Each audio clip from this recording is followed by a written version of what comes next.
Welcome back to DVC Weekly. This is episode 119. My name is Jason Rippleding. I'm the broker of Buy and Sell DVC. I'm here with Scott Ferrioli. I'm the owner of DVC-Rental.com and BuyandSellDVC.com. And today is May 17, 2023. So your 11th month booking window at your home resort is April 17, 2024. And the 7-month window is December 17, 2023. Remember, if you're looking to buy or sell a DVC property, it's BuyandSellDVC.com. If you're looking for your rental needs, rent out some points, rent some points, run a confirmed reservation, it's DVC-Rental.com. Remember the dash to save the cash. Again, we're all over Instagram, Facebook, Twitter, TikTok, so YouTube, of course. So be sure to look for us all those places. Be sure to hit the like button. Be sure to hit the subscribe button. Be sure to leave a comment on your favorite thing about this episode. And today we're going to start on the buy and sell DVC side of things. And again, this year has been another roller coaster year ever since COVID began in March of 2020. It seems to be on a roller coaster, but there was a peak of around 2,700 listings on the market around the end of the year, the beginning of the year. And really it was a time when, everyone said, it's, people just said the numbers just need to get bigger and bigger and bigger and bigger. And then of course, the number people started buying, buyers came in, not as many sellers came in, and the number kept shrinking. Then it was 2,400, then it was 2,100, and then it was, under 2,000. And then people started panicking and saying, okay, I need to buy before this, I thought the number was going to go above, from 2,700 to 3,700. And so then the people, now that the number's shrinking, they were like, oh, I need to buy. And then what happens is you'll see someone get a property, they'll post that they got a property for X dollars per point. I just bought a Saratoga, I paid this. Now, of course, you would like to think, that what they're posting is 100% the truth. But of course, you don't know that. It's the internet. But let's just say it is 100% the truth. They don't always post, the details of the property because, as we've said before, and again, you may be new to the channel, if you're buying a 25-point listing, that property is going to sell for a higher price per point than a 400-point listing. And the reason is there's not as many people looking to get at the 400-point range, so your competition is not as great as there is as a 25-point range because there's so many people either looking to get at the 25-point range because they just want to, dip their toes in the water, or because they're looking to add on to what they already have. So sometimes people just start chasing a number, if you will. They say, oh, this person got it for this price. I have to get a property for that same price, otherwise I'm not going to buy in. And truthfully, the people who also post that stuff feel like they got a great deal. Because if you're not in the know or anything, you're not posting what you got. When people post, normally when people post something like that, they're trying to brag a little bit. Humble brag. So they think that they've gotten a great price. So then immediately you're like, oh, I need to get that price. Or again, maybe they've shaved a couple dollars off to make themselves look even better as well. But a lot of times that might not be the accurate representation of what the market actually is at that time. And then you also have to keep I got Saratoga for 75. Right. It's 90 something. Plus you don't know how many offers they made. That's true. They could have made, 40 offers over 4 months, and then they got to sell it. One person took it. Yeah, one person took it. To me, it's kind of like the gambler says, oh, I just played blackjack and won, $8,400, but it doesn't tell you that he lost, $64,000 over the last 8 years, So I, and then people, I see posts in different discussion boards. They're like, there'll be a post that says, sellers are not accepting my offers. And when I see that, because again, a seller is not always going to go to the number that you want them to go to. Because this is obvious, but not all buyers and not all sellers come to an agreement. Buyers make offers on properties, sellers counter, they don't come to an agreement. So it's, not all sellers are going to accept the offer that you're presenting just because another seller did. Yeah. Because I don't know what I had on here on notes, but and then, so you have you have 25-point listings, you have 400-point listings, you have listings with bank points, listings that don't have bank points. To me, it's more about targeting what you're trying to purchase. Like if you figure out and say, listen, we're targeting 200-point listings at Saratoga, we don't care what the use share is, you can then just start rattling off offers. You can just, offer on this, okay, the seller responds, okay, offer on this, seller, you can just keep doing that. You don't have a problem. But I wouldn't necessarily chase a number. I would more still pick a property that you want to purchase, because if a seller does accept it, do you want that property? Or you just, if a seller that owns, a 200-point property, but now there's no points until, December of 2025, do you still, do you want that property? Or you're just, you want that number? So, and then the other thing I've seen on discussion boards is, people saying that, they're dealing with people and they're saying that the brokers or the associates are not presenting their offer. Now, I don't know why someone would not present your offer, because most sellers these days, they just want the offer emailed to them. So it's an email that you send and say, hey, we have a buyer making an offer on your property. This is what you're listed for. This is what the offer is. So even if it's not a great offer, you sit there and you go, okay, we're moving though. We've got discussion going with this person. Counter at this. So there's really no. You're right. There's no reason that you wouldn't want to present the offer, because it's the person you're talking to. It's interaction with your contract. Maybe the offer you think is too low, but you might be able to get to where you want to be. And then, because there's no, it's not like making an offer is a big, 4-hour time commitment. Yeah. It's just not. It's just, you fill out a form, you get the information, the offer's presented, and you'll get an answer from the seller. And one thing I tell people is, almost everything in life is completely fluid from 1 minute to the next. So it's impossible for us to be inside these sellers' heads every minute of every day. Because one seller can say, you present an offer to them on a Friday at 2:00, and they say, oh no, I'm going to counter at this. Most likely, I'm not going to take any offer below this. But then something happens in their lives, whatever the case may be. The next day they get an offer, it's a different number, and then they accept it. Yeah. So if someone's not presenting your offer, I'm going to believe you, but I don't see why they're not presenting the offer, because again, it's just a email correspondence to the seller. We have a buyer making an offer. Here's the offer. Do you want to accept, counter, say your firm or your price? And then keep in mind also, depending on where you're looking for, like right now, Grand California, there's probably a stack of people this big that's looking for a Grand California property. Anywhere from 50 to 200 points. So, for that resort now, the competition is going to be fierce again. Yeah.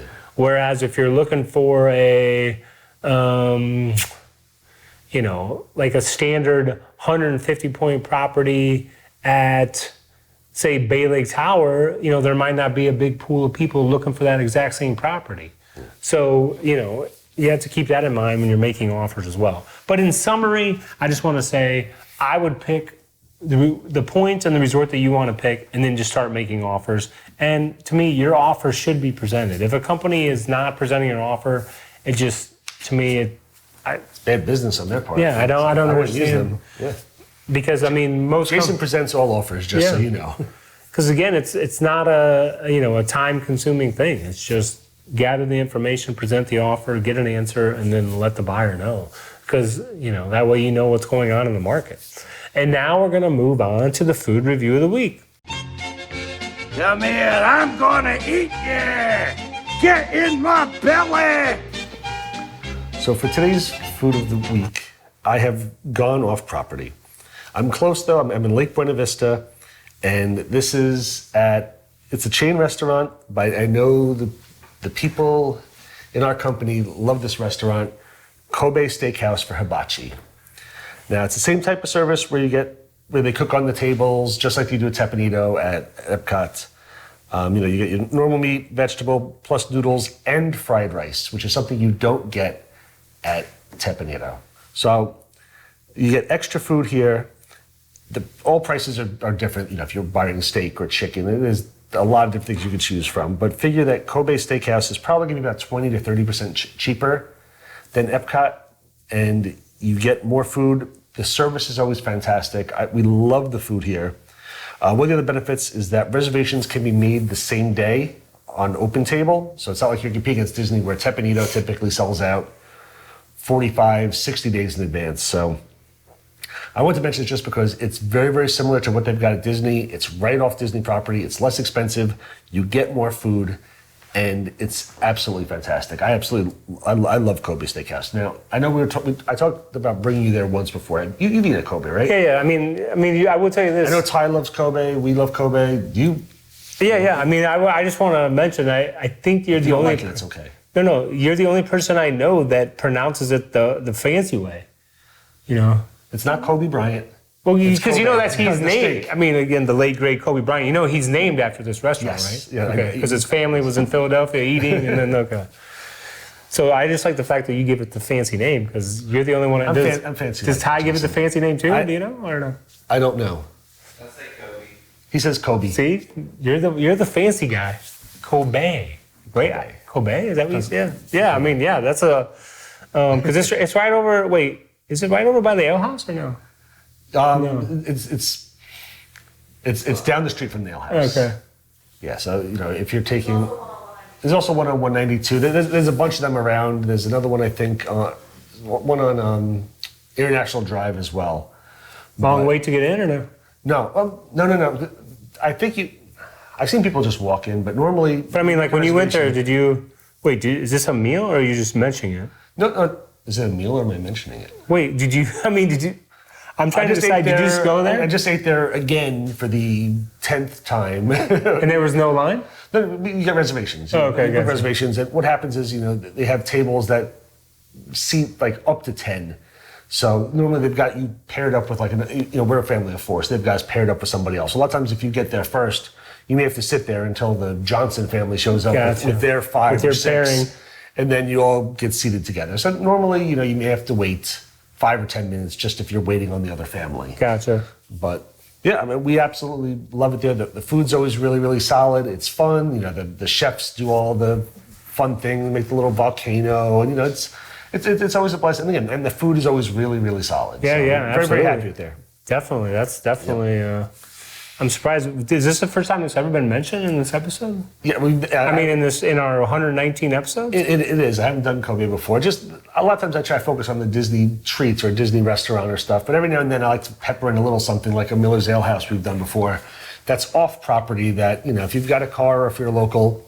And if it's September through December, you're looking for a game or college or NFL, that's where you should be. Yes. For a second, I thought you were going to go something pickleball. Oh, no. If it's during these times, you're looking for a little pickleball. We haven't talked about pickleball in a while. Let's leave it like that. We haven't talked about pickleball in a while. I thought you were going to mention YouTube TV. YouTube TV? Yeah, because I don't. I mean, again, are you a YouTube TV expert? No, not an expert. Okay. I have YouTube TV. Oh, you do? Yes. Yeah, okay. So, because I'm just wondering, you're there for the first NFL Sunday in September at the Ale House. Yes. I don't know. Let's just say they have 48 TVs. The NFL Sunday Ticket is now on YouTube TV. Yes, it will be. Previous years, it was not. So this Right. is It's the on first year Direct TV. You could just turn the TV to that, and there's your game. Yep. Is YouTube TV just it's just as easy? You just Okay. Yep. I didn't know if these bartenders were going to be. YouTube TV, we could use a sponsorship as well. I love your service. You're absolutely great. Less expensive, much less expensive than everything we paid for Spectrum and stuff. So YouTube TV is a great option. So wait, okay. NFL Sunday Ticket. So let me just ask you this: the TV that's over your left shoulder right now, that's YouTube TV? Yes. Oh, it is? Oh, Yes. Fantastic! You're already ready for this. Okay, YouTube TV on in the background. And Sports Center on. so now we're on to DVC-rental side of things. So I want to list a couple things of why you choose DVC-rental. So if you're planning on staying in a value or a moderate, there's a decent chance that you'll be able to upgrade to a deluxe for about the same price as that of a value or moderate, maybe just a little bit more. We're typically about 40% cheaper than Disney for the same exact room. So if you take the deluxe rooms, the Disney's prices, and then compare them to our prices, we're about 40% cheaper. Plus, you still get all the perks for staying on property. You get the bus service around the parks. You get extra magic hours that the deluxe resorts only get. Free parking at the parks, free parking at the resort. All of our prices come with our free no questions asked travel insurance, which is a really nice option. Again, if you don't like our travel insurance, that's perfectly fine. You're able to purchase outside travel insurance, but this does come for free from us. We're the highest rated and the longest running DVC point rental company in the US. I own the company. I'm still very involved. And we know that the only way to differentiate ourselves from our competition is just by having the best customer service. And truthfully, I think that our ratings help show that. We're a family-run company. We've expanded our team over the years. We still treat our customers like family, and we love working with them year after year. We still have people come to us, literally every single year from when we first started. I still have a DVC member who rents her points out. She was, I think, the second DVC member like we ever had. And it's been, 13, going on 14 years now. Every single year, love seeing her. What's also great is that we're the only companies that has the check availability tool on our website that gives you pretty much live quotes and tons of confirmed reservations on our deals page. I mean, which are a lot of them recently, especially as they get close to check-in. They get extra discounted as well. So even though we're normally 40% cheaper than Disney, a lot of times if you go to our deals page, there'll be stuff that's even better than that. And again, a lot of those confirmed reservations, when Disney's completely sold out or the other companies are sold out, we may still have that reservation available for you. So a lot of cool reasons to check us out. Again, that's DVC-rental.com. Put in that dash. And remember, Vero Beach as well. Hilton Head, Alani, Hawaii, California. Eventually there'll be 2 California resorts on there as well. So lots of really, really cool. When are you going to Alani? Any plans? No, I have no plans to go to Alani right now. As of right now, it's the only DVC resort I have not stayed at. I've stayed in the Disneyland Hotel, not the towers that aren't being rented just yet. But I've stayed at every single place except Alani. And it's not like I don't like Alani. It's a long flight. We just haven't made it out to Alani in Hawaii just yet. But we've stayed everywhere else. But at some point, I'll have to make it out to Alani. Yeah, because I was checking it out the other day. Because I don't know. I was, because I found out it's on. I don't know if you're Hawaii well versed or not necessarily. So yeah, I was just seeing it's on Oahu, and it's on the same island as Pearl Harbor. I was just trying to see the attractions that you would, if you stayed at Alani, where to go. And they said it's really busy there in the summertime. Yes. It's always busy in the summer. Typically, you need to rent 10, 11 months out to get anything from May to August. And they said you really have to run down there to get the pool chair in the summer. I have seen complaints about that there's a lot of people at Alani just, 6:30 in the morning go and they put their towels on all the pool chairs and you come out at 8 o'clock and everything's already taken. So I know Disney's trying to fix that and trying to make some rules that if it's there for more than 45 minutes unattended, they'll remove it. But you don't have that issue at Vero Beach, but that's a secret. We don't want to get Vero Beach too popular. I know I try to go to Vero Beach when they open because I always like the tables along the sides. Okay. I'm not a big guy who wants to just lay out and sunbathe, but having a table that my family can call base, a home base, where I can base. This is base, guys. We can put our laptops out and we can sit there and get food and stuff. We'd like to have something like that where we can physically sit and it's under the umbrella, because there's no umbrellas at Vero Beach unless you're at one of the tables. So. We get there early to get one of the tables, but I won't give out too many tips for Vero. Don't want to ruin it. So, be sure to, again, it is amazing when you think about it, the people that don't know that the rentals exist and they can save a bunch of cash and, they're staying at a DVC resort. They, like you say, the free parking. They can go to Ale House. They can go to how do you say it again? Kobe. Let us know in the comments how you say it, and be sure to come back next week. Thank you so much for watching.